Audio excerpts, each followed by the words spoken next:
All right, what's going on? How y'all doing out there in Atlanta, Bird Gang Land, and also on Uncle Steve's Lounge on YouTube? How's it going on a Wednesday, September 22nd? As we are still licking wounds from, it's kind of hard to go to kind of figure where it was, whether it was encouraging to see that we were actually literally in a game in a fourth quarter, or do you look at the final score and the end result with what ended up happening as far as the 2 pick sixes and things of that nature? You can look at it either way. Either way, it is a loss. So I understand if people want to put it that way. But it is Wednesday. It's time to move past Tampa Bay. Not so much the play of Atlanta, but Tampa Bay is gone. And in the headlights is the New York Giants, also a 0-2 team, also looking for redemption, and a team that, quite frankly, is probably in a lot of the same situations we're in. You know, Joe Judge is probably being criticized quite a bit, even though I hear Jason Garrett is really getting a lot of the heat. No, nothing new to him from his years in Dallas. But it's just interesting to see what is going on with them. The Giants are in a very similar situation when you start looking at the defense and really what they have. I mean, they seem to be able to get a little bit of pressure, something we did a little bit on Brady, but not exactly. Nice strip sack from Dante Fowler and some encouraging things going on there, but we still got a long way to go, folks. I mean, so where are we with the fans? What's the barometer? How are we looking? Are we looking like we are ready to say, hey, those were 2 anomalies? Philadelphia, we fell flat. We weren't ready. Or is this a real turning page? I made no bones about it. Listen, we played horrible against Philly. Did not play great, especially in the fourth quarter against the Super Bowl champs. However, we did show some fight. I give us a lot of credit for that. We could have rolled over and played dead when it was 21-7 in the second quarter, and Brady was putting up touchdown passes. Him and Gronk were just having fun out there. We could have folded, but we didn't. It came back, showed some grit. Defense actually did a pretty decent job from that third touchdown pass for the whole third, up until the whole third quarter. They did a really good job of holding Tom Brady and company in check. But again, sometimes the cream rises to the top, and you got to give a lot of credit to Tampa Bay and what they did. They are a championship team. That's what we are a team they're supposed to beat, and they did beat us. So now we move on to the New York Giants. The New York Giants, what kind of team is this? I mean, when we start looking at this, what's going on, Devontae? Good to see you on Uncle Steve's Lounge. Said What's up, brother? As long as we don't start 0-5, I'll be happy. Listen, we have to take this thing as it is. There are 17 opportunities for us to make a statement. And the statement this week should be, we should be able to handle a 0-2 Giants team. I'm sure that was the same thought going into the game against Philadelphia. I'm not trying to pump Philadelphia up like they're the next Super Bowl contenders, but obviously they are very, they are kind of, it seems like they might be an okay team. They went against a San Francisco team that, quite frankly, in my opinion, is, I think they're one of those bounce back to the playoff teams, in my opinion. But what is it now? I mean, what do we do? How is it that, one, how did we find ourselves in this situation? And two, what do we do to move forward? Well, we playing the Giants. The Giants just gave up 30 to the Washington football team.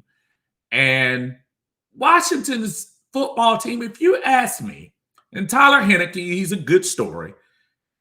But is he a great story? I mean, he's okay. And I know people are going to take this as if I'm giving a pom-pom to Matt Ryan. It's not. But Matt Ryan right now is better than Tyler Heineke. So I expect Matt Ryan to have a much better game than Tyler Heineke, if you ask me. What's going on, Clayton? Clayton tells us, says, as a fan, are we being patient with the team? Because for one thing, there's no chemistry. And we all know that takes time. I think the thing when you start talking about that, Clayton, is we were sold in the offseason that this was not a rebuild. Now, we all knew deep down inside this sounded like rebuild city. But we were told that this would be a competitive team. We were told that they were not coming on to tank and look towards 2022 draft. They planned on being competitive. Now, what else is your front office is supposed to tell you? It's not like they're going to tell you, you know what, y'all? I mean, we just took the job because it was paying. And I want to, we just going to take the job and keep it moving. And hopefully, somewhere along the way, we'll get 1 or 2 wins. If they are going to be successful, I think it starts with this week. This week is the barometer for the Atlanta Falcons as far as what's coming next. You have to start looking at opportunities. You lick your wounds at a bad loss to Philadelphia. That Philadelphia loss was pretty bad and very troublesome. The way we lost. I'll give credit where credit is due. Super Bowl champs went to their place. You showed up. At the end of the day, nobody's going to give you roses for showing up. You have to be able to finish the deal. And the Falcons did not finish the deal. Tampa Bay looked very vulnerable. They look like they could put up some points. Their defense is going to struggle. So I say that, and I start looking at the Falcons' schedule. Again, we don't want to go too far, but I also don't want to just say the season is 100% over with at 0-2. You look at the rest of the season here with the Falcons, and let's not even go with the rest of the season.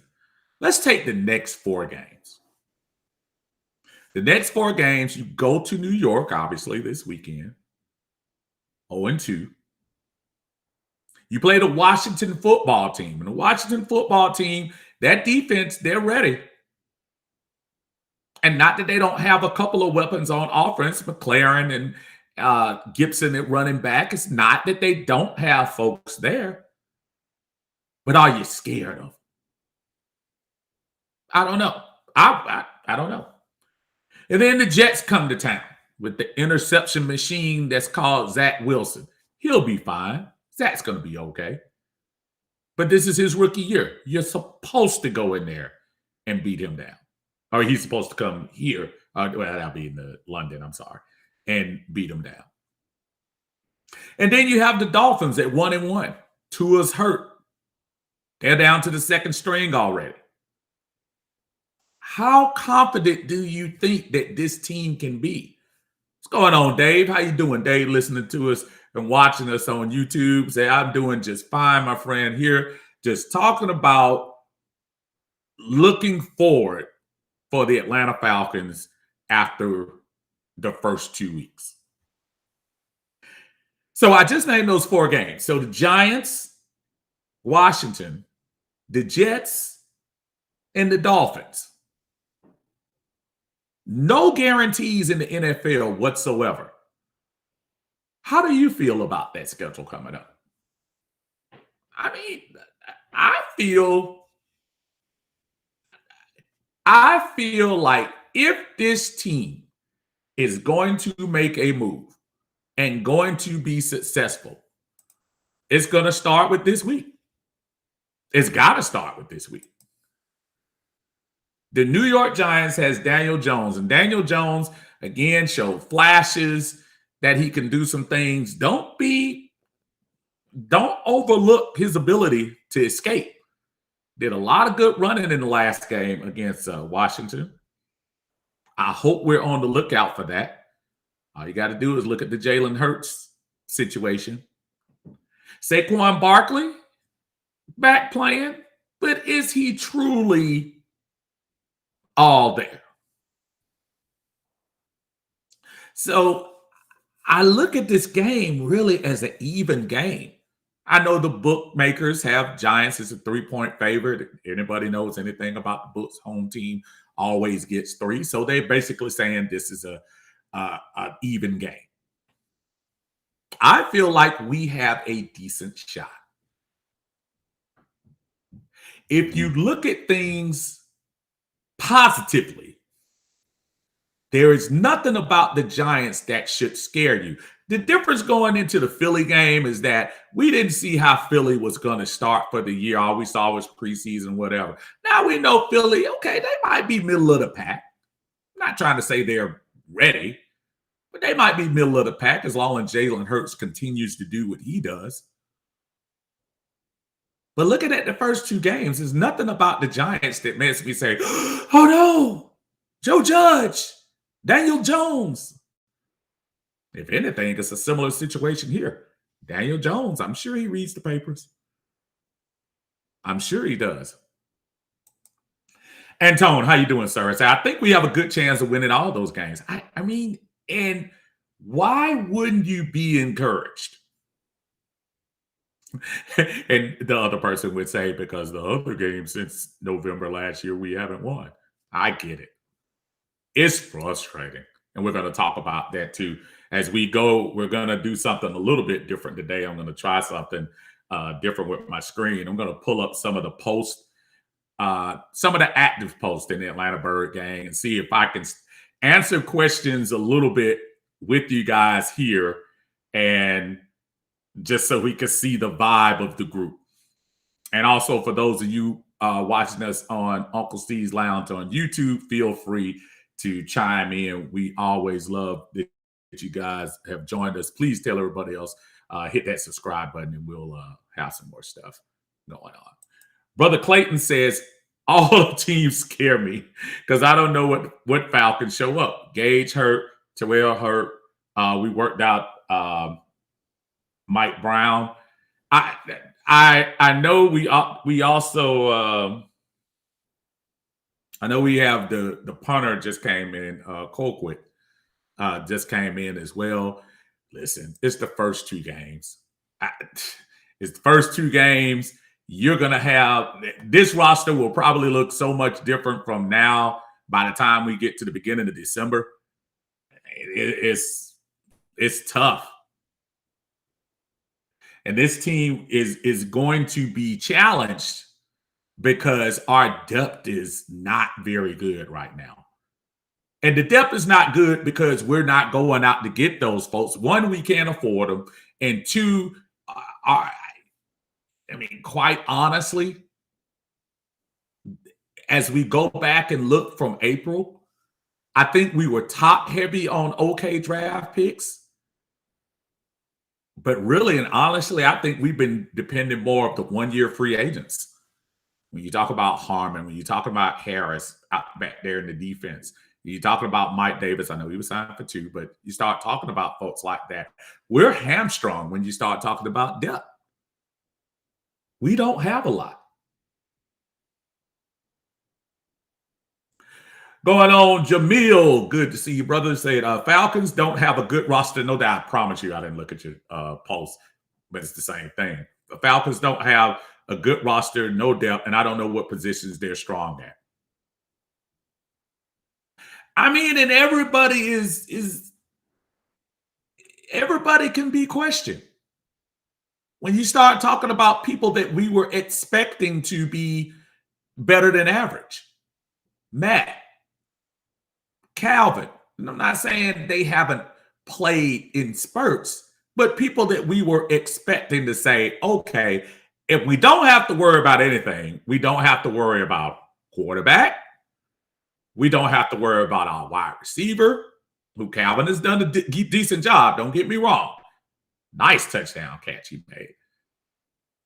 We don't have to worry about tight end because the greater than life number 4 overall pick, Kyle Pitts, was supposed to just dominate the league, and it's slow. He's a rookie.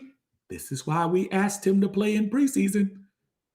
But he's definitely shown spurts that he's going to get there.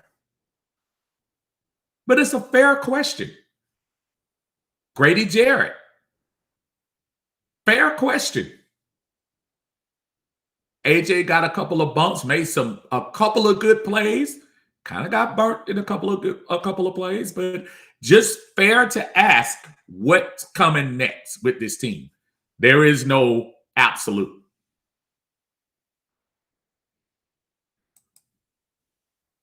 Mr. Jackson, good to see you, my friend. So we'll be okay. I see us at 3-3 by late October. Got to keep that pressure up the middle off Matt. And Keith, it is so easy. And I hate when people are so lazy and just say, oh, the offensive line was totally garbage. No, they weren't. If you looked at that game in the first half, we had a couple of self-inflicted wounds. We did. Matt had a decent pocket. And Matt moved around for a little bit.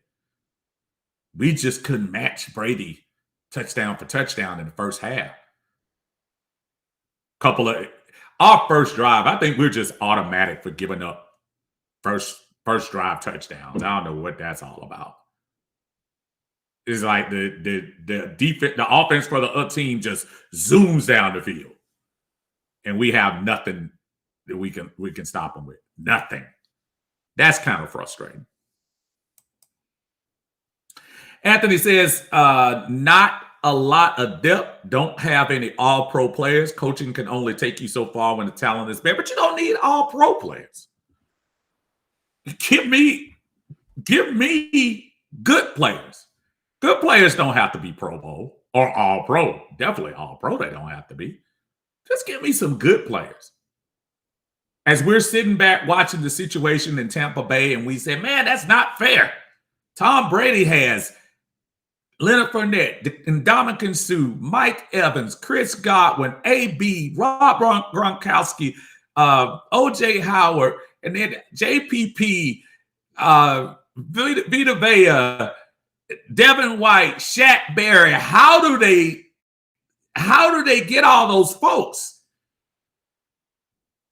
Tom Brady came in, and half of those guys that came there, I'd say 60% of the free agents that came there, they're being underpaid. They just want to ride. And I don't blame them. We don't have that situation here. But yeah, Clayton says, chemistry. True. You got to build chemistry. These guys don't know each other. The offensive line. We might be talking about a different offensive line by the end of the year. If you give me, would you say they improved or did worse from Philly to Tampa Bay? And if you say the same, you're not watching. They did much better. Were there still flaws? Absolutely. Did Jalen Mayfield improve slightly? Yes. Is he there yet? No. I'm not expecting a rookie to be there. If y'all thinking we had Quentin, what's my man name up in the Colts? A rookie come in and just fit in and it's all pro his first year. Everybody doesn't do that. Check the rosters. It takes a minute. Everybody can't do that. My brother Rusty, what's going on, man? Rusty says the Giants are far from an easy dub from us. We never do well with mobile quarterbacks, as Philadelphia showed us week one. And the Giants receiving core is the strong point of their roster. I could argue our secondary is our worst. I'm not saying you're a long one, brother. I'm not saying we are going to win or lose, but I wouldn't put money on it either way. No, I understand that. Of course, you're going to be a little bit apprehensive about saying anything automatic about the Atlanta Falcons in 2021. Been apprehensive about saying automatic for the Falcons for the last 4 years. I'm not saying that, but I am kind of just laying the facts down to say we have opportunity. You're going to see if we lose this game against the Giants in a way similar to Philadelphia, if you see that, I think we just need to buckle up for the rest of the year.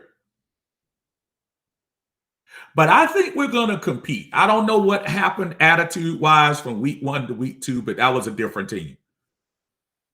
Made some horrific mistakes. Matt can't throw those balls in the second half. I don't care about the defensive linemen putting their hands up. I don't care. I understand the pressure is on you. You know what? You can't throw those balls as a veteran. I saw Patrick Mahomes do the same thing against the Ravens this week, scrambling for his life. And instead of just taking the sack or trying to throw the ball out of bounds, he tries to make a play in the middle of the field, going down. You can't do that. Shame on him. Shame on Matt. You can't do that. That's not how you do it. That's not how you expect to win. Clayton say Tom trying to get Sherman. Yeah, I saw that. Dude, I think Richard Sherman is pretty much done, though. Richard Sherman hadn't been that great since the Super Bowl year when we sent him home. And Seattle kind of gave up on him the year after that. Richard Sherman is not the same Richard Sherman. He might be in one of those categories like Matt Ryan, you living off your past. And Sherman was a beast and will be in the Hall of Fame. For this era, he is one of the top cornerbacks. But I don't think I think you put him on Tampa Bay's team right now, start licking your chops. Matt Ryan didn't get 300 yards by mistake this week. He got 300 yards because their secondary is in trouble. If they don't put pressure on people, they're in big trouble. Marco, how you doing, sir? Richard Sherman, not the same, but he'd help with what we have for us now.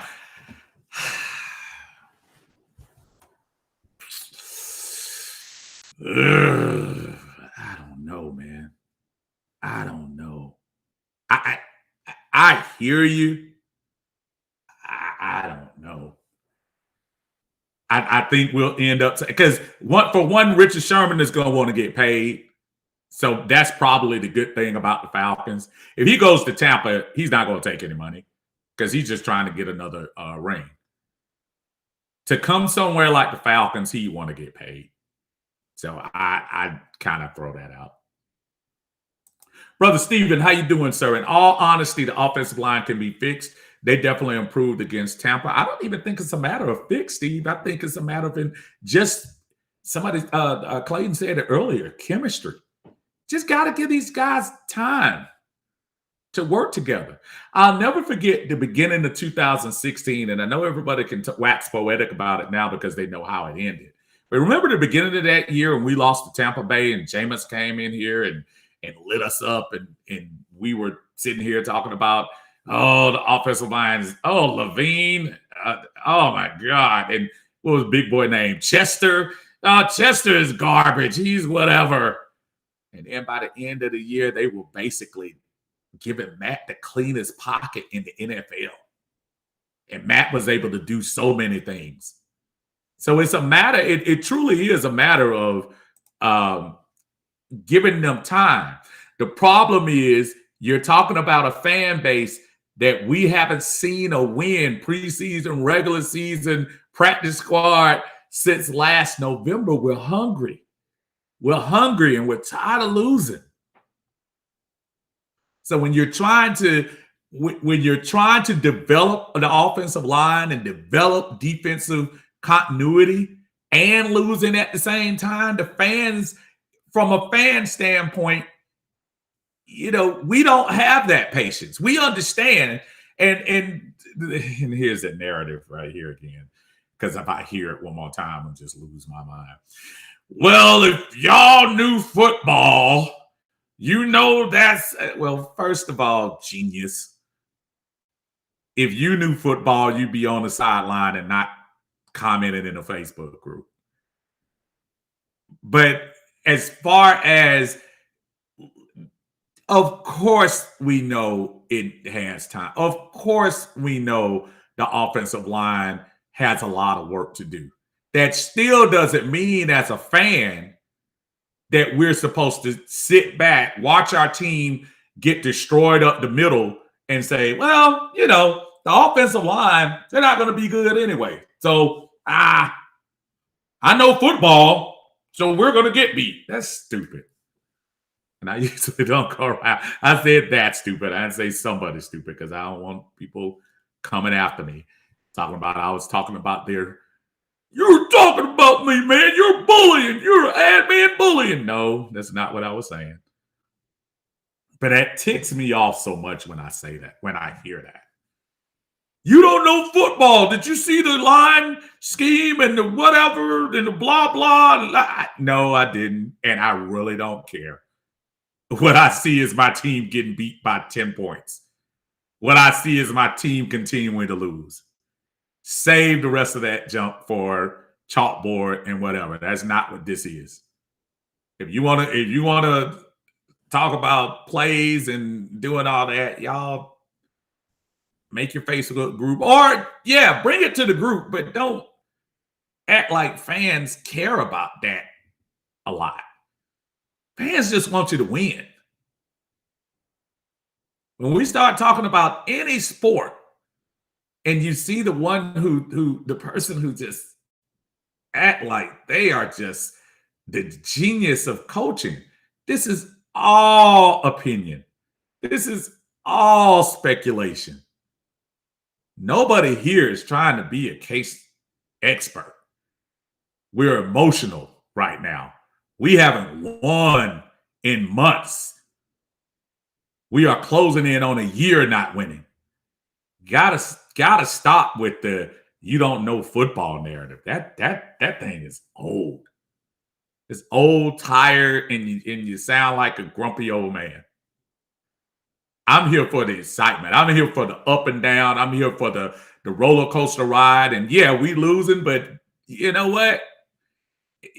We trying to ride with you. We're gonna talk about what we think is wrong, whether that be an individual or a team effort or whatever it is. But you got to stop that. That's nerve-wracking.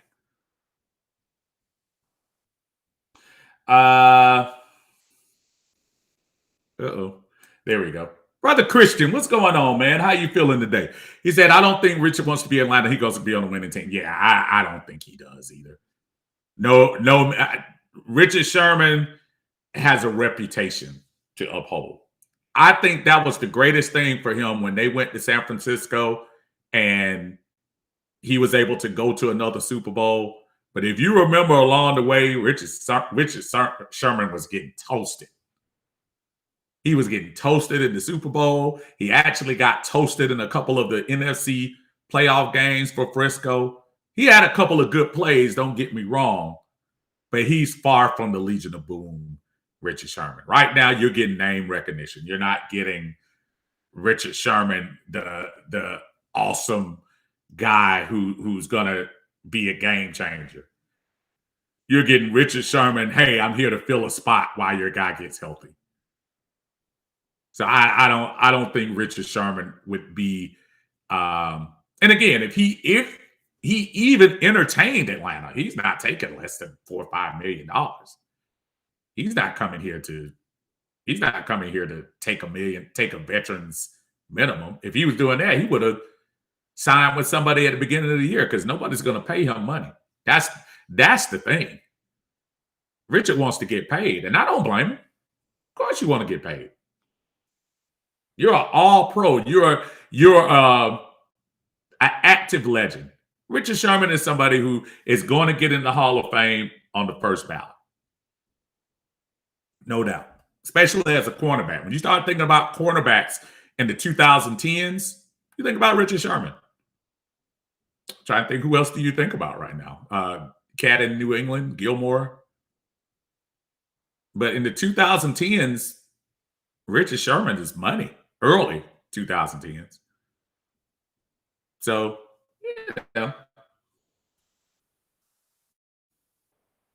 Steven says, I know it's late, but AJ is out this week. Not a huge surprise when I saw that. Not a huge surprise. I kind of figured the way he didn't immediately get up from there, they have to be careful. They have to be careful. They're doing the protocol. Hopefully he's only out 1 week, but you got to be careful with somebody. Oh, I thought you were saying, okay, I apologize. Say asking. As of yet, I know they haven't said, I thought you were giving me some breaking news. I apologize. I know they were saying that he had to go through the concussion protocol. So we'll see. I got you. I don't know yet. Amani, what's going on, sir? How you feeling? Blow it up if we lose on Sunday. You can't. I can understand how folks would feel that way. This is one of those games that you got your alibi with Philadelphia. Philadelphia, you stunk it up. You looked horrible. In a season opening game at home, you look bad. You didn't score a touchdown. Now, is Philadelphia's defense that great? They held San Francisco to 17 points. So they might be something different. But, dude, not one touchdown? That's bad. The blow it up theory, I can't talk you off of it. I can't talk you off of it. What's going on, Fred? How you doing, sir? Good to see you in here. Thank you for joining us today. Again, just talking about the next game against the New York Giants. What do they have? What is it that scares you about the New York Giants? I don't see anything that's really scary about them, to be honest with you. Daniel Jones, again, when you hear your uncle talking about that athletic quarterback, this is one of them. And he's not consistent, which is killing him. He's not consistent. But if he was consistent, he'd be a beast. Some athleticism, can throw a little bit, just haven't been able to put it all together. Came in at the right time because Eli Manning was on his last legs. So he kind of looked like he was going to be a savior. I never thought he would be that great. I think they drafted him way too high. in my opinion. Where you go, number 6? I know they drafted him real high. I didn't think he was that great. But I think with the right team, he might be all right. But he's somebody that's scary though. Don't sleep on him. Amani says, when I mean blow it up, I mean get the C4, place it at the door, stand back 100 feet, and press the ball. Oh, brother, I know what you're talking about. I hear you. You got again. You got to give the fan base something to think about. You can't sit here and think the fan base is just going to accept mediocrity again and again and again. And now we're not even talking about mediocrity. Now we're just talking about failing. We're talking about straight failing the last few years. Toya, how you doing, young lady? Say it should be a great game Sunday. Both teams have a lot to prove. They absolutely do. The Giants, again, 0-2. Tough game against Washington last week. It probably should have won that game. The offsides gave Washington the second chance at the kick. They probably should have won that game. So we're not talking about a team that hasn't competed. The Giants are not going to be a slouch. But they're 0-2, so they're looking to prove something too.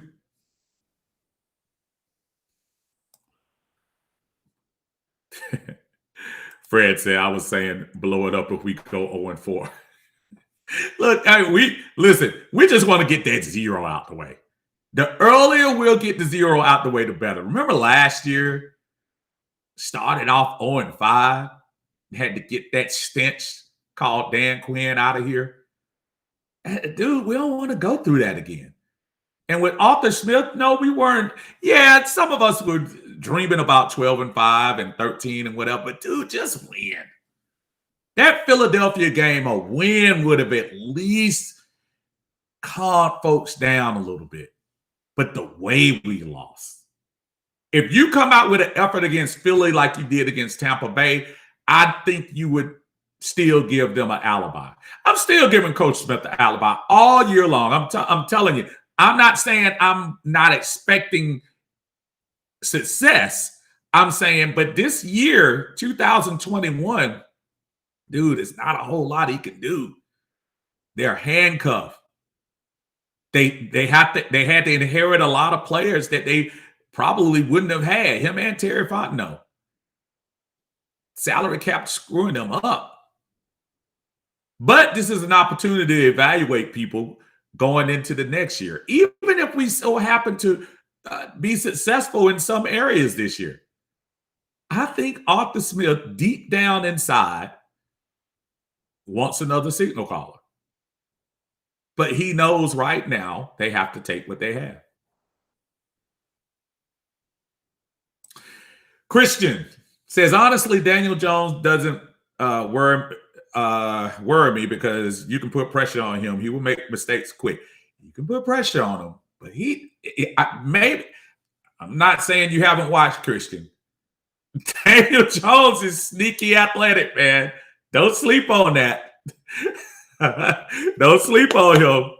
I'm trying to tell you. I'm not telling you I don't even tell you he's Jalen Hurts. But he got a couple of wheels. Brother Anthony Moss, how you doing, sir? The only threat the Giants have is Saquon, and he's still not 100%. If we lose to them Sunday, I agree. Blow up the whole team and let everybody know it's a fire sale and we need picks. Now, you do have to start thinking about picks. And I was watching Tidy yesterday, and I meant to get on after Tidy yesterday, but life happened, and I had to take care of some other business. And Tidy brought up the point. Everything's on the table. Possible trade of Grady. Possible trade of Calvin Ridley. If things don't go well, you have to start thinking about that. If you end up starting this year like we did with Dan Quinn, 0-5, 0-6, you have to start thinking about that. That is not out of the realm of reality. If we start like that. Now, if you get some momentum and piece together a couple of games, of course you would do that. But I'm just saying he said that yesterday, and I know some fan base people are Grady. No, you're not going to be able to get rid of Matt. Nobody's going to take that contract. But you're talking about Grady right now, and you're talking about Calvin, who hasn't even signed his extension yet. Dude, right for the taking. Deion Jones. People that you have to think about and say, Foye Oluokun. You got to start thinking in that direction if things don't go right. Not telling you to do it now. Kristen says Daniel Jones was drafted to the Giants because Eli Manning was his mentor in college. Oh, yeah. I got you. Fred said, I still buy Arthur Smith I apologize. I'm not making fun of y'all when y'all read, but when I read the words like they are, it throws me off. So I'm trying to see what you were trying to say. I'm still by fit, and Ryan needs to be benched immediately. Only problem with benching Ryan right now is at this moment, Ryan provides your best chance to win. As you saw last week, Ryan is not without some talents. Deep ball throwing, as we see, may has left him, but he did make some good plays and surprisingly was a little nimble last week. So you all know how I feel. I am there 100% when the Ring of Honor goes up, when we give him his roses and everything like that for Matt. But I do believe a succession plan should have started here in Atlanta, either this offseason or probably the offseason before. In my opinion, that's not a personal attack against Matt. I just feel like you have to move on or prepare to move on. See other teams in the NFL that's done it. Armani says, my issue with Coach Smith and Cousin Terry should have just been honest and said we rebuilding. Don't tell us y'all can win now and you can't. Well, I agree from a fan standpoint, and I disagree from a front office standpoint. The game of football is the most popular North American sport right now. It has the highest ratings on TV. And if you're winning and successful, you can market that all over the place. There is no way in the world, Armani, my brother, that you would ever go out and tell a fan base that is paying high for these PSLs and season tickets that you are rebuilding. You don't do that. I understand why they said what they said. And I'm not trying to say they are correct for saying what they said. We knew this coming into the season. We knew we were going to take some lumps coming into the season. This is a no-name team right here. It's very similar to the situation of 2008, with the exception that Matt was very young and probably a little bit more physically gifted at the time. Coming into the season, we had a couple of one-year contracts. Difference on that team, we had a very, in his prime, Michael Turner at that time. And the running game has been decent. Now, Cordero Patterson, I have a sneaky suspicion if you have a fantasy team and he's been on your bench or he's available, you might want to grab him. Running game hasn't been horrific. But I understand the heart of what you're saying, but you can't tell a fan base. You can get away with that more in basketball because you got 40 home games and people, you can get away with that with baseball because you have 80 opportunities to fill up the stadium during the year, so you can have promotions and stuff. In football, you have 8 to 9 chances. So you're not going to tell a fan base, I'm rebuilding, so don't expect much. But from a fan standpoint, I understand why they said what they say. They want to build up some kind of positively, but you can't publicly come out and say that. That would be financially ridiculous. My brother Dave says, Steve, some of this fan base speaks in the Falcons as if the Falcons are Super Bowl contenders want to bring in Sherman. I'm done with Sherman. He is absolutely not the answer, brother. He is absolutely not the answer. So nah, we can't do that. I am trying to see. Say we got to pay Matt Ryan whether we trade him or not. Sit him down, let him work on the future. I like Felipe Franks. I'm trying to see. I'm trying to match up, y'all, because when it doesn't match up with the comments, I'm just trying to give credit to whoever wrote that, but I honestly don't see who did. But thank you for the comment. Yeah, I hear you, but at the same time, you can't. You can't. I don't know. I don't think you throw Felipe into the fire. I think that's where Josh Rosen comes in. Felipe, maybe near the end of the year, possibly. I don't think you throw him into that mix right now. Lisa, how you doing, ma'am?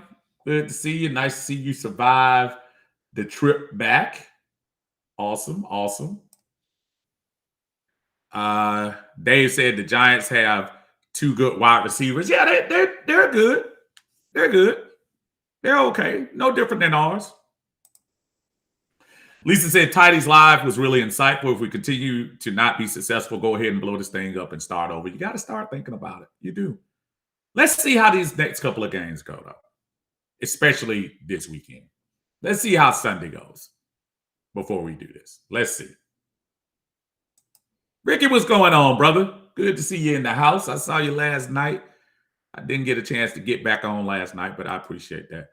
Dave said it makes 0 sense to bench Ryan. Yeah, you can't bench Ryan right now. You can't. Fred says Blank hired Smith based on Derrick Henry, just like Quinn in the Seattle defense. Well, I mean, you gotta hire somebody. And that was the same reason when we were talking about Bieniemy. Are you going to hire Bieniemy because he coached Mahomes and Tyreek Hill and all those great offensive players on that team? I mean, I understand what you're saying, but you're taking a chance either way.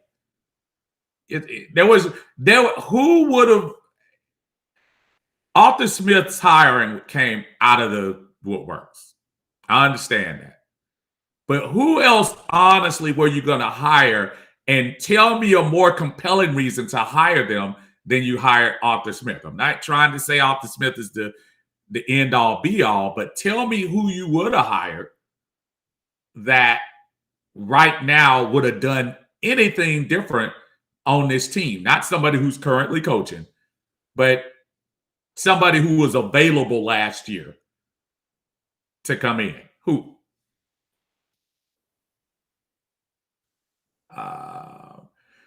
Ricky said they didn't want to think about that as a rebuild, but it is. Listen, nobody's trying to fool anybody.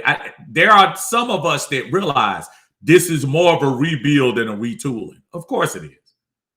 But you still, as a business organization, you don't go out and say that.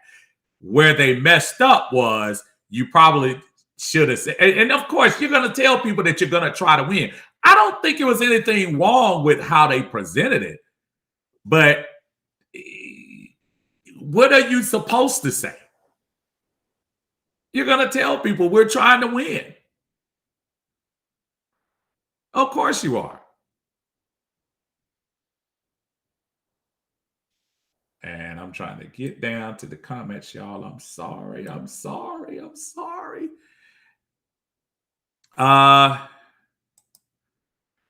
Fred, as Ricky said, we couldn't afford the free agents. That would constitute a win now mentality. Of course not. And that's part of the reason why some of us, and this doesn't make fans any less. Listen, there are some fans that are into the playbook, can tell you every formation and tell you what they're running, how they're running it. There are some fans that can tell you the salary cap down to the penny, what we can afford, what we can cut, what we can't do. And then there are some fans that just say, you know what? I like the red and black uniform and I just want to root for them. You cannot tell a fan base, no matter who they are, in football, you cannot sell a rebuild to any fan base for the prices you're asking for these tickets. You can't do it. I'm sorry. I don't think you can do it. My brother Tidy, what's going on? Tidy, I had to take care of some business last night. I didn't get a chance to follow behind you as I had planned to. Talking about week 3 preview of what we got going on against the Giants and how important this game is down the stretch, and also talking about our schedule down the stretch. Now, we can't afford to overlook anybody with the way we've been playing for the last 2 weeks. But looking down the next 4 games, you have to show up, or else you're going to have a whole nother problem going on with this fan base, and you don't want that. Not at all. I'm going to run down some of these, and I'm sorry. I was trying to match up some of y'all comments as I'm going back across. But if I don't say your name, please don't charge it to my heart. Just like we said last night, that's what Ricky was talking about.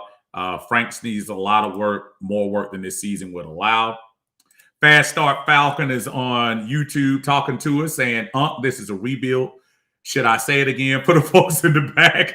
Also, the clock is ticking on old Matty Meltdown. I have no qualms with what you're saying. Again, deep down, we know it's more rebuild than it is retool. I'm just saying, you don't go into the commercials and come out with the picture of Grady Jarrett. That's right, folks. We're rebuilding. Look out for us in 2023 as we get everybody together. You can't do that. You can't sell tickets like that. You can't sell anticipation like that. This is a business as well. The fans want us to win. The team wants to make money. You cannot make money by telling fans to come out and root for a team that you're actively saying is not going to win this year. And especially coming off a COVID year where you did not have fans, for the most part, did not have full fans in the stadium. You can't. You have to have something. You have to have an ace in your pocket to excite this fan base. Amanda says, I understand that me and Tidy were saying we think Terry, no doubt, wanted a quarterback, and rumors him and Arthur Smith disagreed on who to draft. But he said afterwards, there's no way we weren't taking Kyle Pitts. Say one thing and think another is cool in the business. And that's where you start talking about compromise. Maybe Terry said, you know what? I have faith. You tell me you can make it work. We're going to make it work. But don't think for 1 minute after these first 2 games that he might be going back saying, oops, maybe that might not have been the right decision. Christian says, my bad, Steve. When I was talking about Eli being Jones' mentor in college, that was a point Adam Schefter made during the draft. Oh, no, you're good, bro. Hey, keep bringing the knowledge. Ricky says they picked him, Franks, for a reason because they wanted to groom him for the system. Ryan is going to play whether the fan base likes it or not, but Frank's behind Ryan to see how it's done in the pocket so he can incorporate that into his game will make him better. I agree 100%. Christian says, last night I told Tidy, look at the Ravens situation. When Joe Flacco's quarterback game started to decline, they moved on to start fresh, and Joe helped bring a championship team in 2012. I'm just saying.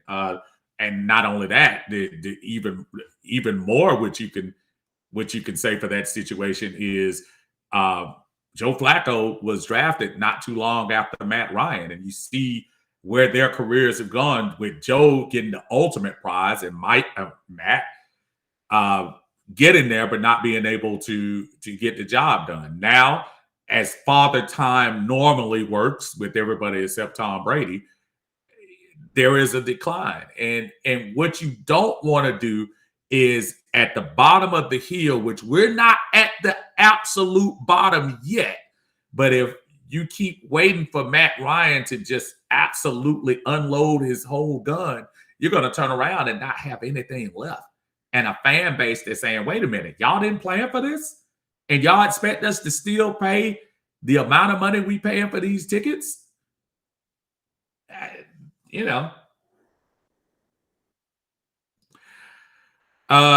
Ricky says, Steve, this wasn't an attractive hire for a head coach position because the salary cap situation. Fontenot and Smith knew they inherited a mess from day one. And sometimes you got to take a mess in order to get your feet wet. Fontenot and Smith. Tyler says, my issue with the hiring process is we hired the head coach before hiring the GM, in my opinion. We should have hired the GM first and gave him a huge role in who the head coach was going to be. I think that gets everyone on the same page easier and much more smoother. And I know there was this tendency that you got to blame Bill Belichick for this, because remember, even though when he was hired as a GM back when he was first hired, I think when he started taking over the GM role, I think there were folks that actually thought, hey, we're going to put the head coach will have more reign over the team. And the GM is brought in to do some financial stuff, but it'll be a collaborative effort. Remember, we did that with Dan Quinn. When Dan Quinn came in, if y'all remember, the discussion was Thomas Dimitroff going to stay? That was a serious discussion on whether he was going to stay with him. And I think Dan Quinn said, hey, no, I'm going to keep him on board and we'll work together. And it worked good for about 18 months. But yeah, I don't like that. I like the old school, get the GM.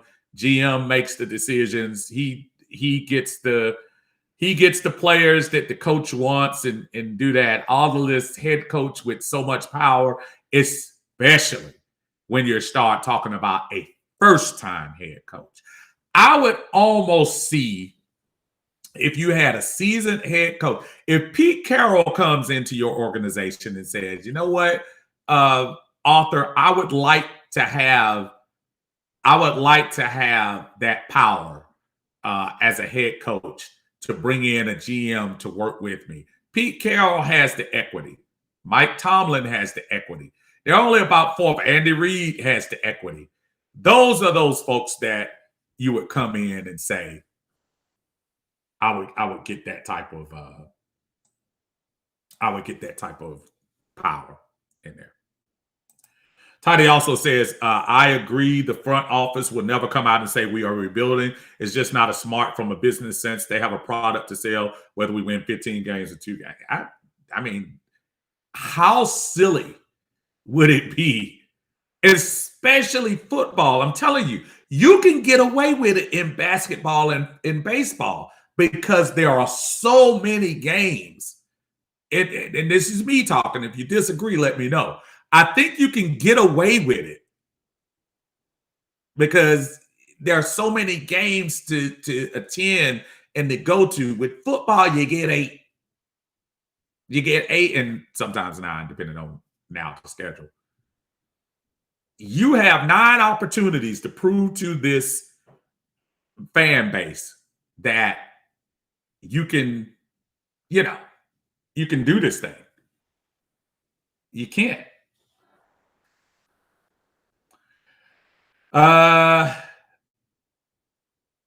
Thank you, y'all. I appreciate that. Y'all click that thing so I can, As Tidy see me struggling, he's like, Steve trying to read them names. Thank you, brother. I appreciate that, man, wholeheartedly. Thank you so much. That helps me a whole lot. Lisa says we need T-shirts. Fix the Falcons. I hear you. I hear you. Let's see.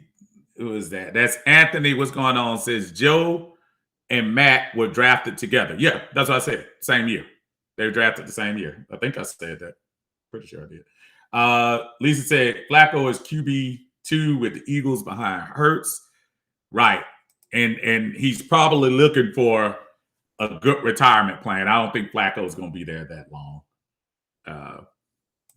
Ricky said, I said this last night with Tidy. I think that we are handicapped because none of the starters played in the preseason. They did not have a chance to see how the game is at full speed, which is causing continuity issues on both sides of the ball. I say flashes of what we can be once the team gets on the same page on both sides of the ball. Oh, I hear you 100%, brother. Right on point. Dave says, this is what I think happened. Arthur Smith was a hot commodity, so they had to hire Smith ASAP. Remember, they had to wait on Terry because the Saints were in the playoffs. That could be part of it, too. And maybe Terry may have been. Now that I think about it, that could have been. They can't come straight out and say that. But soon as the Saints season was over with, they did. I think they did move fast on that. And I almost want to say it might have been like the Monday or Tuesday afterwards. Somebody go back and check that for me. Because I think they did hire Terry like right after they lost. So if they did that, that means, wink, wink, nod, nod. You have a good point, Dave. Brother Daniel, what's going on? Said we have no excuses for not being the Giants. We said that against the Eagles, though.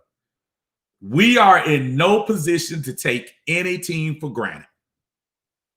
The Falcons have no way that we can take any team for granted. Giants, Jaguars, Jets, and those are three teams that I'm just pointing out because they haven't won a game and neither one of them have looked great. We'll be the team that Trevor Lawrence opens up the can. We'll be the team that the Jets go out and just blow out from the beginning. And those are the things that I just say we can't overlook anybody. No, not a soul.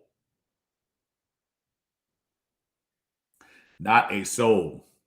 Brother Anthony says we have too many moving parts, including the front office. We don't know if they all fit together. It doesn't look good right now. And if you listen to Arthur Smith, and I was listening to him today, they sound pretty loose. And if you get a chance, go to AtlantaFalcons.com or go to their team YouTube page. And I'm listening to them. They sound kind of loose. I'm not saying that you should be 100% stuffy when you're 0-2. But at the same time, it seems like they are just continuing their business. Now, I will say this. Compared to week one, and considering your opponent, Philadelphia or Tampa Bay, okay, let's keep it real.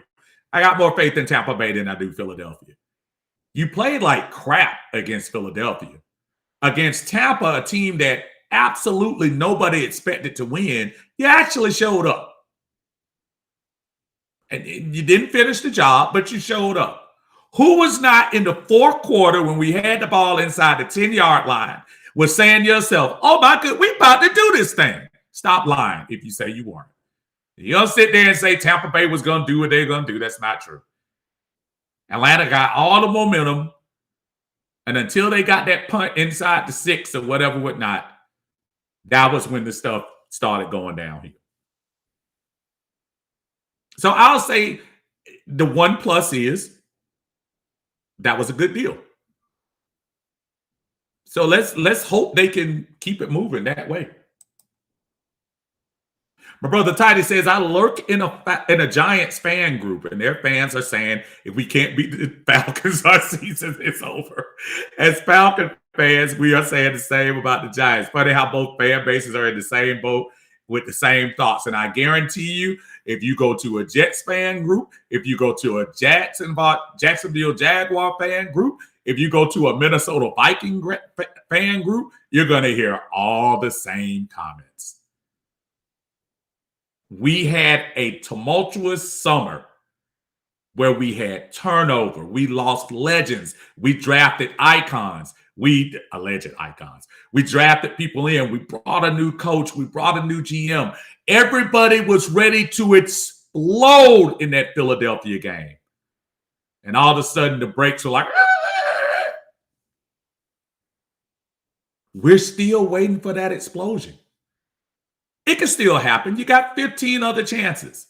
And judging by the 15 opportunities you have, just looking at it, you would say, okay, maybe we have an opportunity to redeem ourselves. Got to do it on the field. I say it again, y'all don't want to hear it, but in the immortal words of my buddy, John Harris, take it off the paper and put it on the field. Got to. Daniel says the Giants beat themselves more than anybody else. Yeah, but this will be the game, man. This will be the game. This will be the game. This will be the game. I take no team for granted. Zero team. Said not even down to the Jets. We got everybody. Seriously. Dave said, does it amaze you that we're talking about a Falcons team with Matt and Grady on it? Yeah. Not a shock.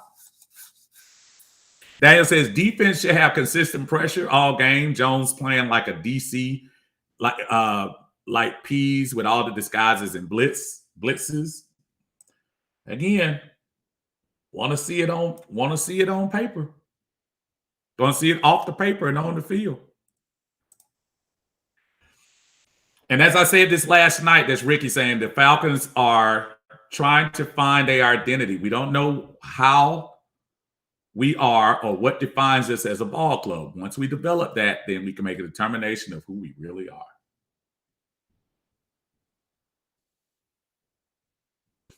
Antoine says, I know I was getting happy just to get hurt. Lisa says, both teams 0-2.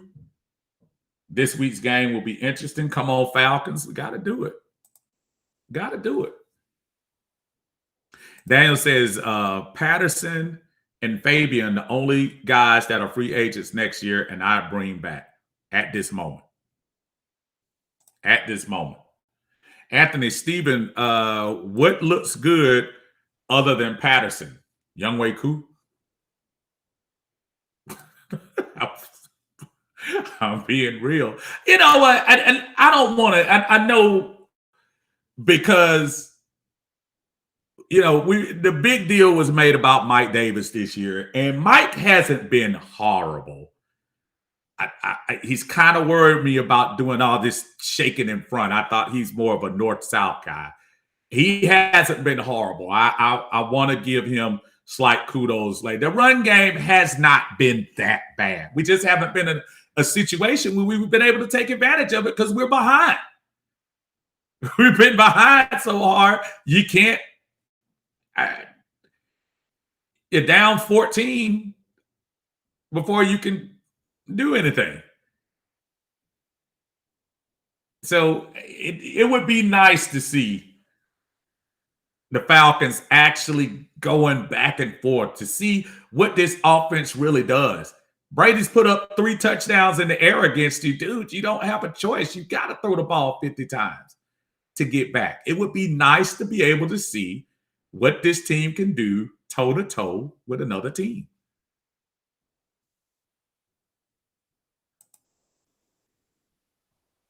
Dan says, Steve, are you and Tidy going to bring me on Monday? I don't know. We haven't probably got that far yet. I'm not even going to lie to you, Daniel. I think we all have to kind of see what each other are doing. We don't even know what we're doing yet on Monday. So, but just please be standing by. I mean, anything can happen. So, don't feel like we're shunning you at all. I think we've been pretty open about bringing people on during all times of our lives. I have zero problem with it, but I don't want to sit here and say, yeah, we're gonna bring you on Monday, and then my wife says, Steve, we going out to dinner with the family, and I'm like, yeah, Tidy, you got it on your own. There is life after this, so trust me. Ricky says Pitts look good.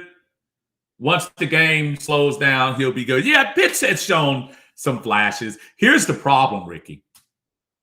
If you draft somebody number 4 overall, at a position other than quarterback,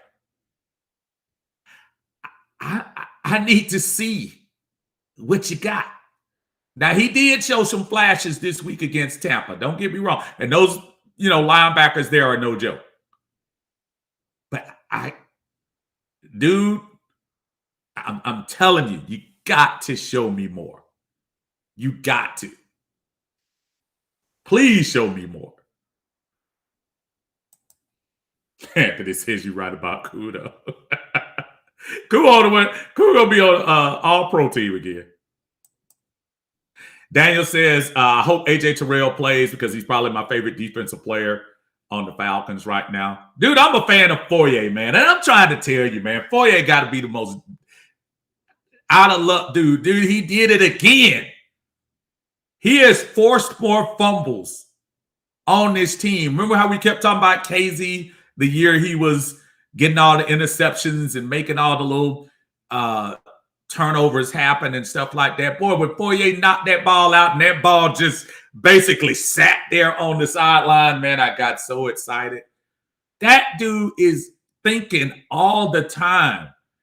That right now, I think he's the person that I think I would re-sign more than anybody on this team. Yeah, you heard me. I hear Calvin. I hear you. I think Foye is a beast, man.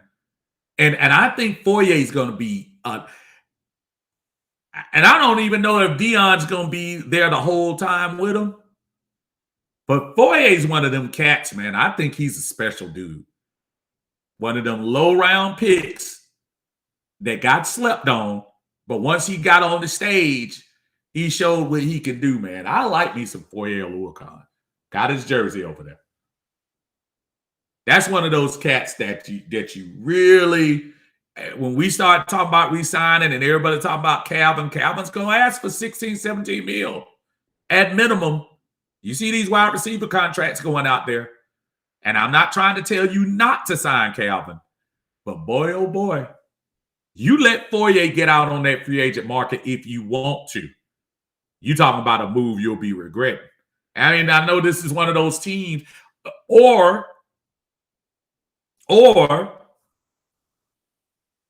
as Titus suggested, when you start talking about trading folks, I think he's somebody that the NFL look around and say, oh, that cat's going to be good. As we sat around and watched our guy, and I knew he was going to be gone because of the other people that we were trying to pay. We had to pay Julio and we had to pay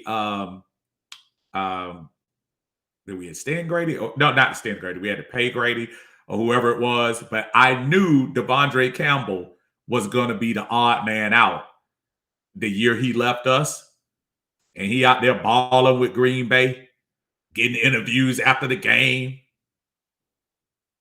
Whew, this make me mad. This should be Pitt's game to show out. I hope so. Rick said, yes, you will need to re-sign Foye. You'd be a fool not to. Again, depending on them finances, man. Let's see what the finances will be. You knew how I felt about AJ Terrell when we drafted him. Everybody was upset at the time.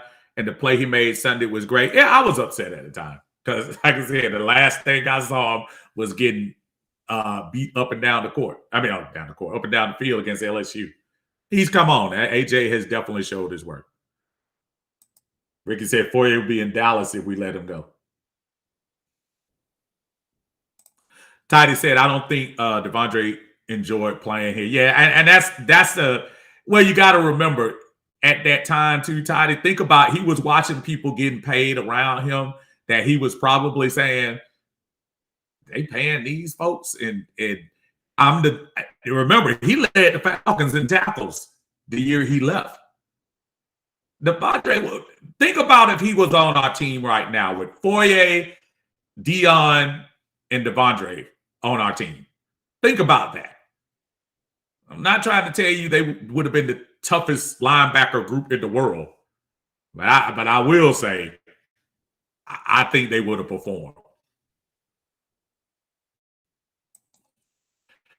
The defended passes by AJ. Was he out of position and had to make a recovery play when they just played? That is a fair point. When we start talking about these guys that always think they have to make up speed to go back and make those plays, that's an absolutely fair point, Anthony. It looked great on film. It looked great in fast time, but to your point, maybe he got caught out of position. Daniel says Campbell closed the game out for Green Bay. Yes, he did. Dave says the Falcons will not play both Dion and Foye. Way too much money in the linebacker room. Well, I'm just trying to tell you that's going to be a decision then. Because I'm not just 100% thin. I saw the sack Dion got this week. Foye plays a good game, man. Dre says Mike Davis is living up to the Ron Dane. Patterson is showing me something. Look. Mike Davis is who he is. It's not like we paid Mike Davis $5-6 million to come in here. I have to temper my expectations when you start talking about Mike Davis. He was not brought in here making even Michael Turner money. He was brought in here very, from a running back standpoint, very averagely paid. And I think it's only a little bit that's guaranteed. So they're able to probably get out of that contract if they want to.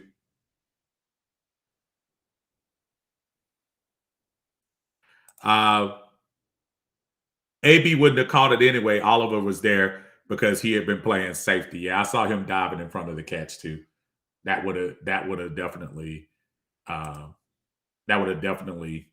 have been a little different if he did that. I just feel like this week is going to be critical on a lot of fronts. Because you've got to at some point get this fan base back. You've got to.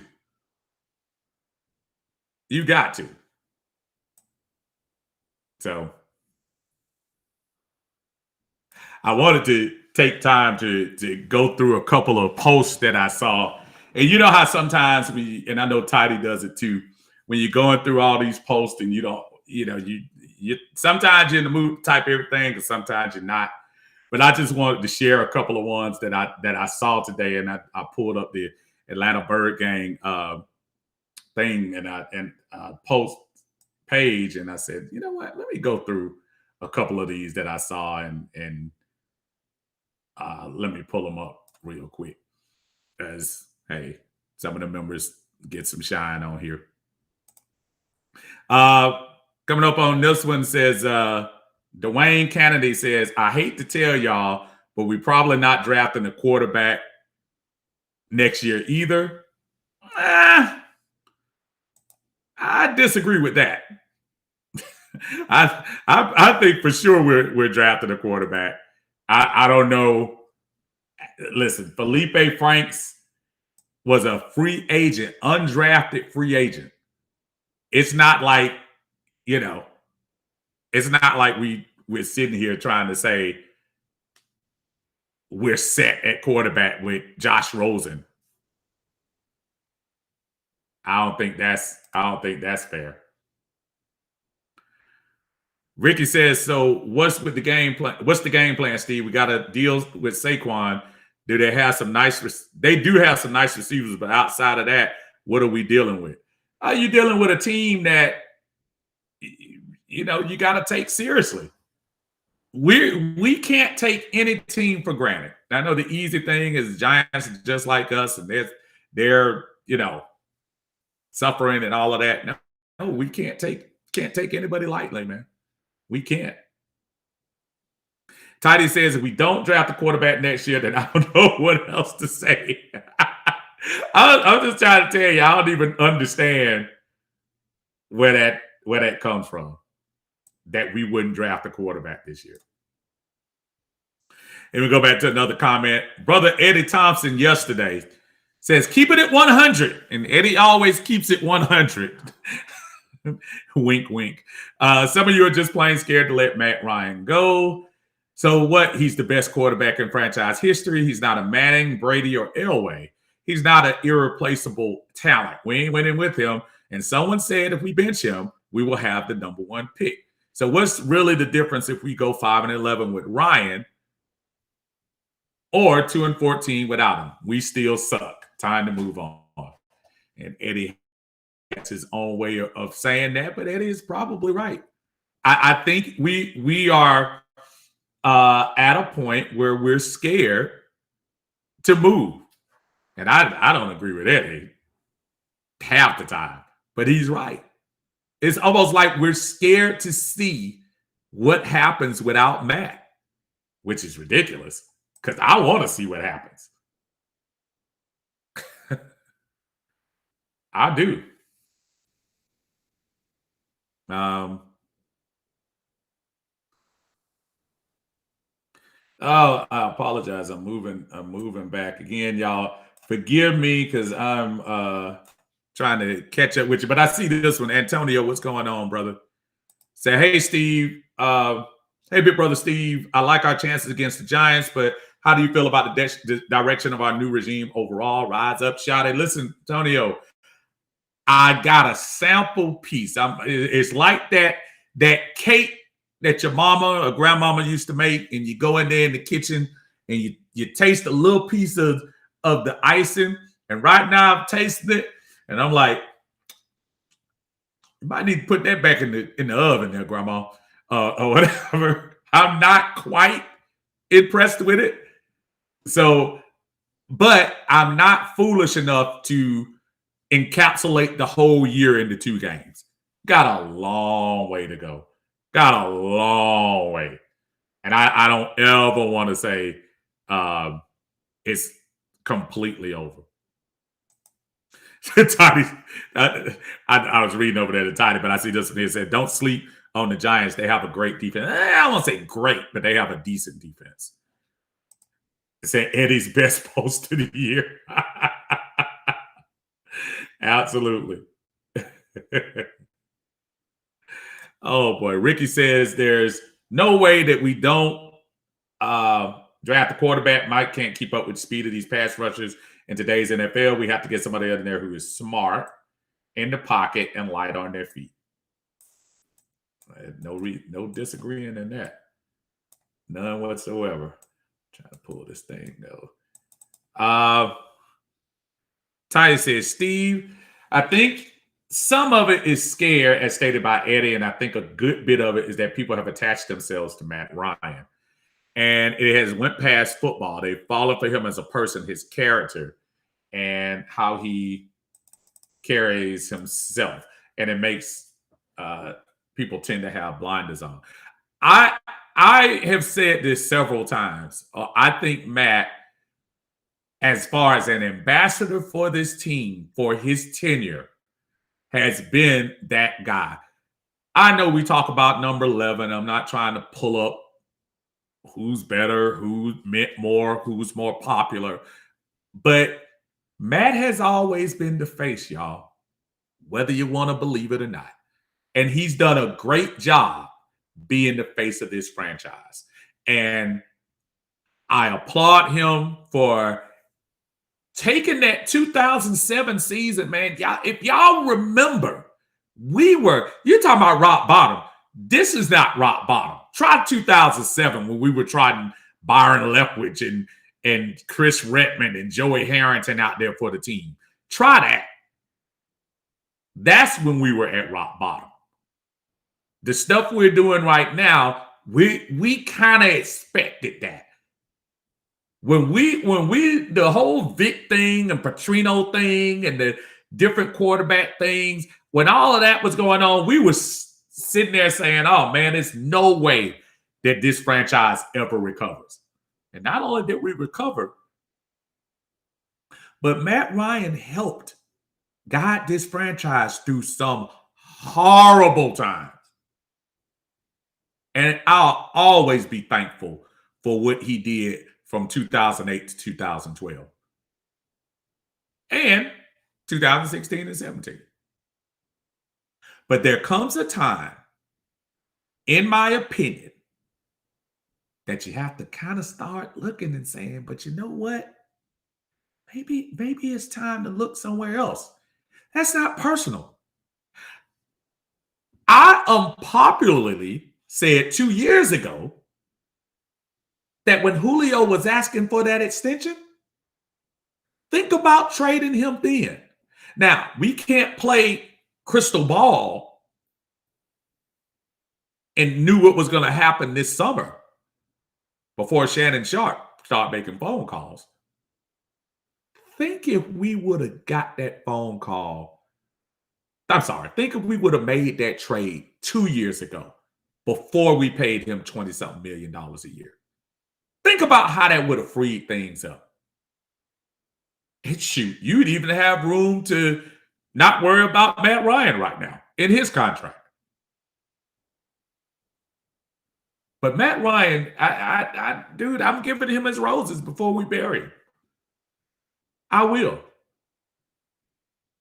And even now, dude, he was trying on Sunday. Dude was trying. Matt can't throw that bomb anymore, man. He can't. But he's out there trying. When after that, he came back. We were down 2 touchdowns against the greatest quarterback in the history of the game. And he came back and was competitive.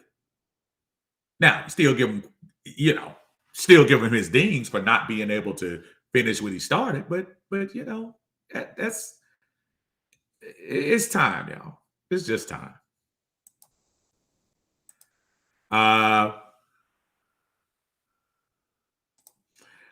If we do draft a quarterback, it'll be late round. Matt is still a big cap hit. The first 4 rounds will be offensive line, defense. Not necessarily.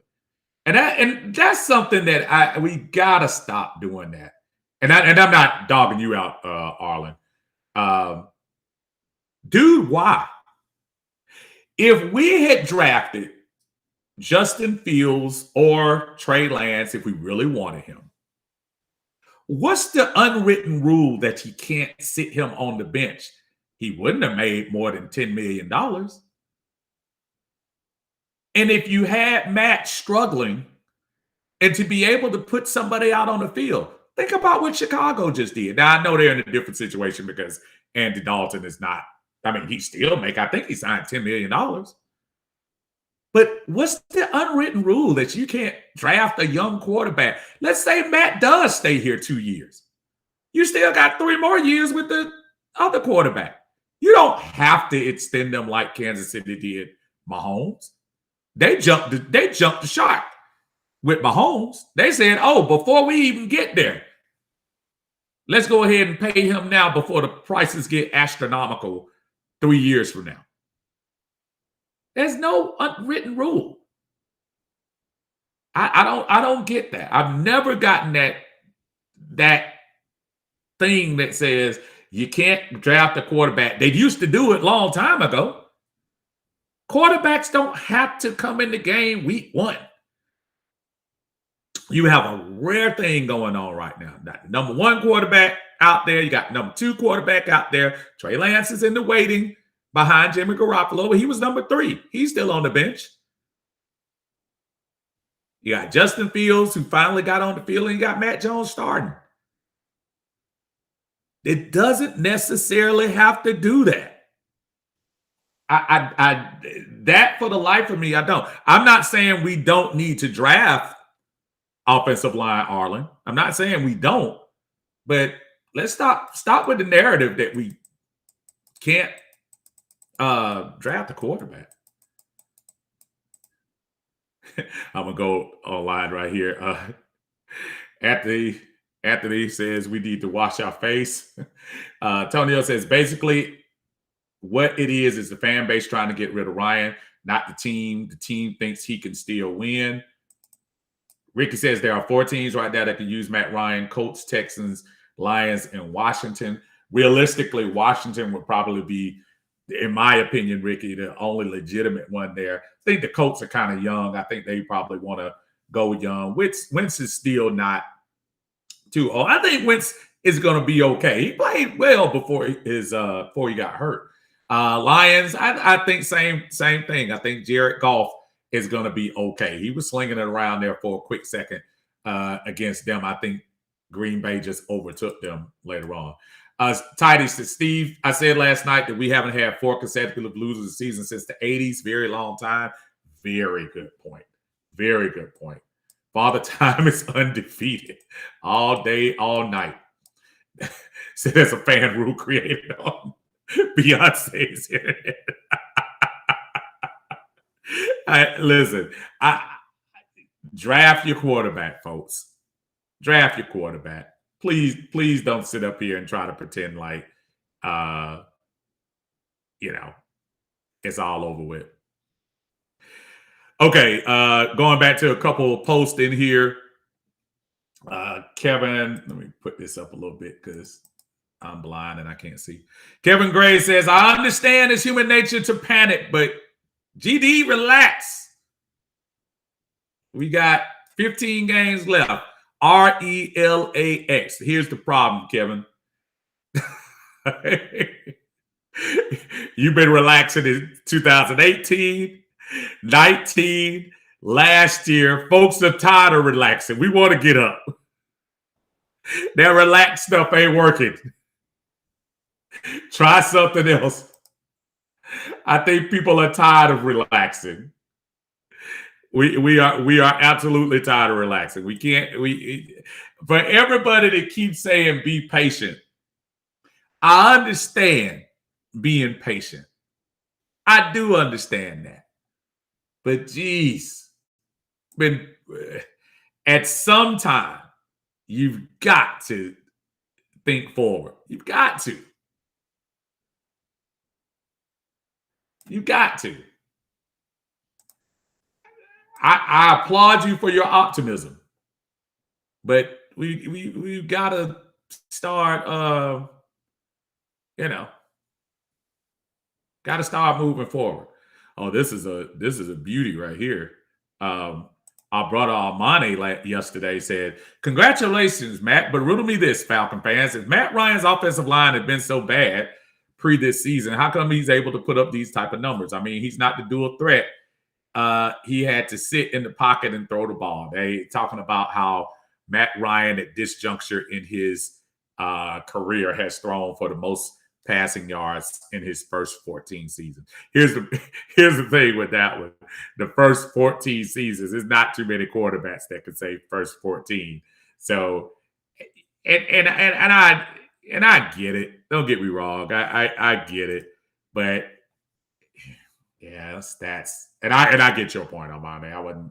I get exactly what you're saying, but that means nothing to me. Because Drew, even though it was one, you got to get more than that. You got to get more. I was trying to pull up some more, couple more passes. Here's the post that Tidy showed us yesterday, and I was laughing about it because if you go back, and I think it rewinds itself. Oh man, I'm sorry, I went right past it. Okay, sorry y'all. Let me pull this down a little bit. I remember this play, and I kept saying, boy, he was really setting up setting Calvin up for failure. If you look at that play, and I play it again, and we're gonna show it. I'm gonna show it from the beginning because I'm going John Harris on y'all. look how he threw. Now, nice pocket, but look at him. Look at him rear up and throw that ball. Now, by this time, I'm not saying he had 2 or 3 steps on the cat, but boy, you cannot give him. You can't just throw that ball up for grabs. It's a good thing that thing didn't get intercepted. It's a great thing that ball didn't get intercepted. Here's a point that I've been trying to make, and this brother here, Junior Holmes, what's going on, man? Says, would the Falcons make Matt Ryan a post June 1st cut next year? It's not as crazy as you might think. We save $15 million of dead cap if we did that. Huge dead cap numbers in 22 and 23. But if we like a rookie quarterback, it may be time to move. And the good point that he made is after June 1st, the designation for Matt would be $24 million. Now, remember with dead cap, just like we're doing with Julio, you can split that up. It doesn't have to all come out at once, as opposed to next year. If you play Matt, now the financially prudent thing would be to keep Matt here, let that $40 million go, and then 2023 only have $8 million. But remember, next year, the TV contract kicks in. You're going to have a $20 million spike in the cap next year. $24 million on the 2024 books. 2022 books. It's not out of the realm that you could move on from Matt Ryan. I'm not suggesting, not jumping the gun after 2 games, but I am just pointing that out. Good point that you bring up, brother Junior. Let me go back here because a lot of folks. Rusty said maybe the reason KP's not playing all the snaps is because Arthur Smith doesn't want to get him killed trying to catch a Matt Ryan pass. Lisa says, I wish the social media team didn't post that stat about Matt immediately after our loss. I don't want to hear about an individual stat after the team just took a division L. Ridiculous for them to put it up there, Lisa. I say the same thing. Hopscotch 3 X's and still couldn't 45 yard. Remember when you were little and y'all used to play backyard football, and you thought the more times you did this, that it was going to help you throw the ball 20 more yards, when we realized later on it had nothing to do with that? That's exactly what that looked like when he had that ball. That's exactly what it looked like. That was painful. It was absolutely painful to watch. So I don't know how folks do that. That's crazy.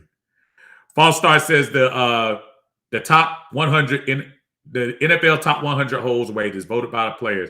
If your quarterback ain't on the list, you might not have one. And listen, the years he was supposed to be on there, 16 and 17, he was. And I say 17, he really wasn't supposed to be on there. But you give him credit. When you deserve it, they vote you on there. But when you can't do it, 4,000 yards or not.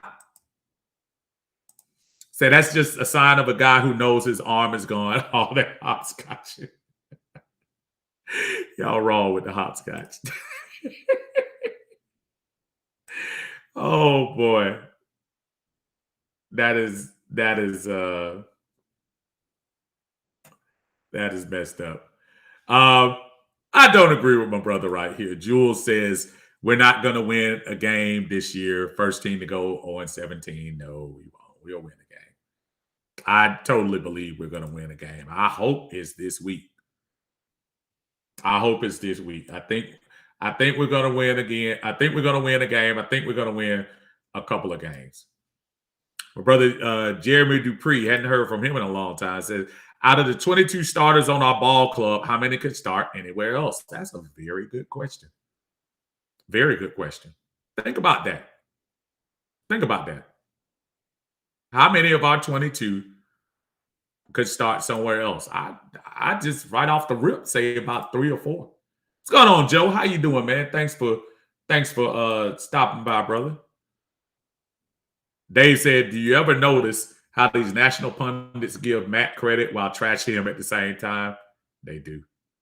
I saw the guy on Fox when people were showing the video today where they said out of the teams that are 0-2 who has a chance to make the playoffs, he legitimately said the Falcons. And listen, I'm not telling you I don't want us to do that, but I think I would just be more satisfied with getting some wins first. You know, you can't do that.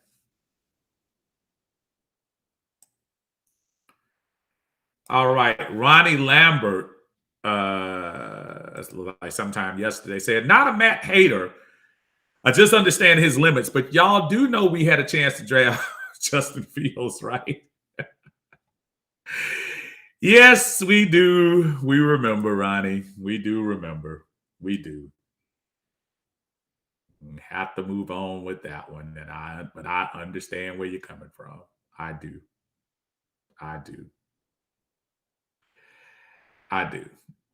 Here's one of my favorite type of posts when we do stuff like this. Carl Braxton says the Falcons need to figure out something so we can get these two in the first round. At this point, I don't care who we have to move. And I know they're talking about the big boy on Georgia's line who's caught everybody's attention because he's this huge human specimen, and I get it. And the little quarterback from Liberty, who everyone has talked about too. And I just say, yeah, listen, slow your roll. Let's first 2 things. Let's let the college season play out, and then let's let the season play out. This is not talking about Matt Stan more than it's talking about we might not even be able to get either one of those guys. My boy from Georgia, he is balling out though, without a doubt. But I love those posts because we've looked at 2 or 3 college games and we're ready to put those guys on the field. Crazy. Talking about the 5 players that would play on another team: Calvin, Hayden, Lindstrom, Grady, Fourier, and AJ. That's fair. Starters elsewhere: Ridley, Ryan, Matthews, Lindstrom, AJ, Debo, Grady. What I would have probably said in that particular question is maybe who would start on every team. I don't think Ryan would start on every team. I don't think Ryan would. I'm not sure Debo would play on every team. Start on every team. Not saying they're not good, but you know. That kid from Liberty is the truth. He's kind of teeny though. And I know first thing, Kyler Murray is too, but yeah, let's see. Let's see. I'm not. I don't know. I don't know. Yeah. I'm and with his question, I was yeah, Titus, yeah, it says now on every team 1 or 2. Yeah, see, that's and I know, and again, we don't know the nature of his question, but if the way I was reading it like could start on any team right now. And I don't think Matt could start on every team right now. Before the summer, I thought the Rams were a perfect candidate. I thought the Bears were a decent candidate. I thought Washington was a decent candidate for him to go. A veteran quarterback that you have with that defense that you can work in. I think that's when you start looking at, what different skill sets that everyone else has. I think that's I don't think Matt has that. I really don't. Here's my other one that and to our little mystery guy who always comes in, Brian Homeboy. When did the Falcons tear down a church to build a stadium, potentially causing the curse that we see today? Got a little pop up from Marcus there. Marcus is live. I want to see him. When did the Falcons tear down a church to build a stadium, potentially causing the curse we see today? And that's one of those things that when I see people, well, Arthur Blank went in and took those poor people and that whole congregation and took them, and their poor church don't have anywhere to go and whatever.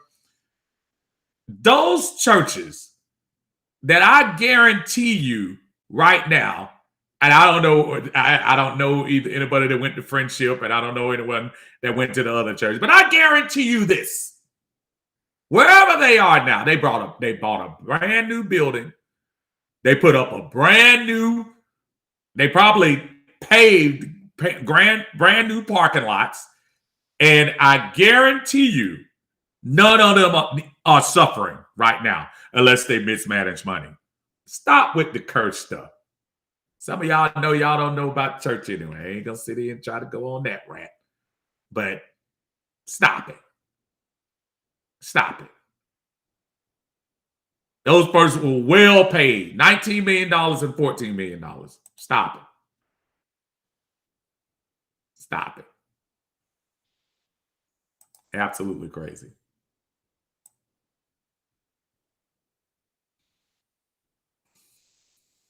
Dre says, I know we hate the Saints, but prayers to them. Yeah, you talking about the folks down there. Yeah, Louisiana has caught it real bad. Dave said, did you see the back and forth between Matt and the coach? A little something was said by both. Of course it is. Arthur Smith saw his guy throw an interception. And look, the difference this year with Matt is Matt would go over there and Dan Quinn would clap him up and say, go, go, go. As opposed to the year before, where he's doing that. And Arthur Smith is like, hey, dude, you can't throw that. Tidy says we were a bad franchise well before those churches were sold. Absolutely. Absolutely. Absolutely. Yeah, Dre's talking about the Superdome fire. Yeah, I heard about that. It was just one person, right? It was just one person that got hurt. He said that's a lot. Those churches have $1 million facilities as we speak. They got paid. Ain't no curses. Exactly. Oh man, like I said, it's just always funny to me. Always funny. Oh man, Tidy says I noticed some fans said Julio wanted to leave because Jet knew Blank would no longer baby him. I'm noticing Smith isn't babying Ryan either, which is probably why they were arguing. Listen, you've got to be held to a standard, dude. Arthur Smith is trying to win a game, and if you don't think for 1 minute Arthur Smith had a more viable option on the sidelines to come in and show Matt that, hey, I can get somebody to run my offense and do it. Dude, that's all he's waiting on. If Arthur Smith had another viable person at quarterback that can come do that, he would do it in a heartbeat. In a heartbeat.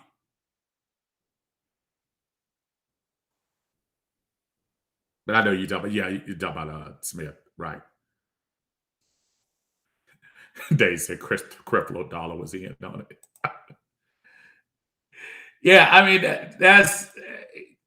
it's not baby time anymore. Here's Kelly. Kelly says, as a fan base, we deserve better. The front office has proven themselves incompetent.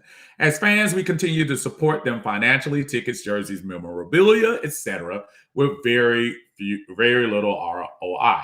If this was a tougher media market, New York, Philly, etc., decisions of the organization could be held to task. But since the Falcons sponsor the biggest media outlets, they have to play fair to be allowed access to the players, interview, etc. Tough situation for the fans to be in. I understand you, Kelly. I disagree with the one thing. I know everybody keeps saying the tougher market and stuff like that, but the one difference that I say right now is Philadelphia is going through a change too. They have a new coach. They're in the same boat as we are, no matter what. Unless they go 0-17, you're not seeing that coach go anywhere. Now, from a fan standpoint, I think the expectation is no different. We do from a media standpoint, we're talking amongst each other. The media is nowhere as hard as they are. They are nowhere as hard as they are up there on the Northeast. I get it. I absolutely get it. But you're talking about but since the Falcons sponsor the biggest media outlets, they have to play fair in order to be. I just think the Falcons aren't on that level. I just think the Falcons aren't on that level. Quite honestly. Tidy says, excellent comments by Kelly. Yeah, that was a good post. That was a good post. I'm going to put one more up here and then get y'all a break from your uncle for a little bit. But I told myself I was going to start doing this and just going down the line and getting some of the comments, because I know sometimes I always say, hey, I wish I remembered what so-and-so said before I went on here. My last thing is from my honorary nephew on here. And I can't do nothing but love him. But my buddy Strap, I'm feeling you, Strap. Strap says, stop hating and support your team. And Strap is right. We should support our team. But we should also be critical when our team is not doing what they're supposed to do. We can be critical of the team, and we can be critical of the individual. I love my buddy Strap in his enthusiasm for his team. There's not a lot of folks like him when you break it down. But Strap will bring it. I enjoyed it. And Tidy, I see Tidy just came in. Tidy says Strap the funniest person in the group. And getting to talk to him was so cool because, don't get me wrong, y'all. Some people can come across possibly rough around the edges and things of that nature. But honestly and truly, Strap is just a passionate dude, man. And I saw his passion when he talked to us, Tidy, if you remember. But dude, I ain't got nothing but love for Strap. Strap say, y'all leave his team alone. And we are a critical group, y'all. We are. Listen, I stretched y'all out till about 6 o'clock. I appreciate it. I think I stayed on here way longer than I expected to. Tidy said, yeah, once you talk to him, you understand and feel his passion and love for the team. I thought that roundtable we had with him and Jeremy and us, I thought that was so enlightening and one of those things that I say, that's why I think we should do that more often to see the identity of some of our folks. Then we can, before people start going to, you stupid, you don't know anything, which is crazy to me, that when we start criticizing each other about whether we like a team, whether we criticize a team, whether we all, whatever, it's so ridiculous, y'all. We all are for the Atlanta Falcons. We just have different ways of showing it. And hopefully this week, instead of talking about how we lost again, we can talk about how we got another win under our belts. Hopefully Friday I'll be able to get my preview in with y'all and see what we got going on. I apologize for keeping y'all so late, but good talk, good energy today. Y'all take care of yourselves. We will see y'all later on Friday. Until then, this is your